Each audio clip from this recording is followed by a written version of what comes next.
Hi అండి. Welcome to Jhansi vlog. ఈరోజైతే మనం మష్రూమ్ కర్రీని ఎలా తయారు చేసుకుందామో చూసేద్దామండి. మష్రూమ్ శుభ్రంగా కడిగి పెట్టుకొని పక్కన పెట్టుకొని ముక్కలుగా కట్ చేసుకుందామండి.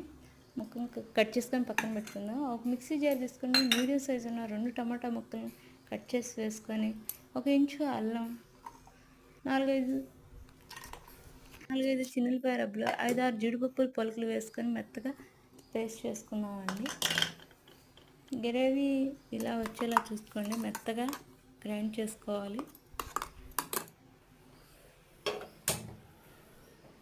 స్టవ్ వెలిగించుకొని కళాయి పెట్టుకొని 2 టేబుల్ స్పూన్ల వరకు ఆయిల్ వేసుకుందామండి.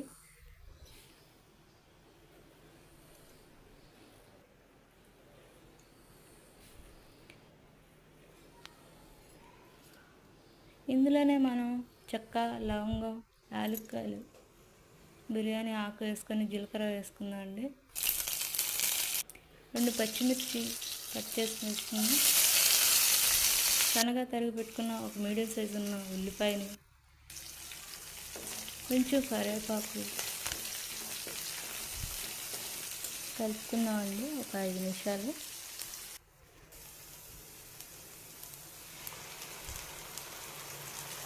ఇందులోనే మనం తయారు చేసి పెట్టుకున్న టమాటా పేస్ట్ని వేసుకున్నామండి.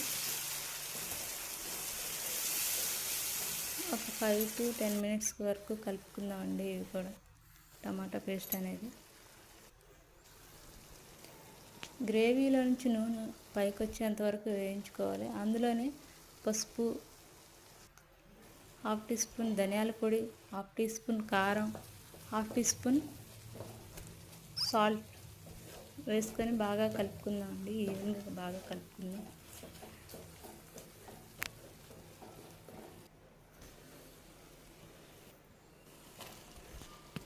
మూత పెట్టేసుకొని ఒక 5-10 నిమిషాలు అలా ఉంచుకొని ఇందులోనే మష్రూమ్ ముక్కలు వేసుకొని కలుపుకుందామండి బాగా.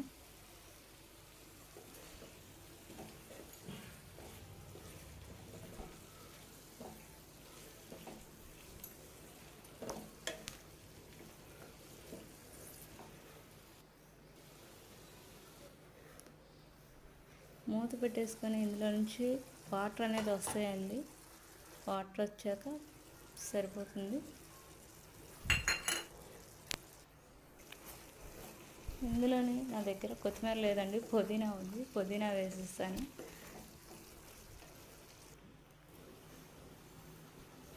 ఇదండి మన మష్రూమ్ కర్రీ.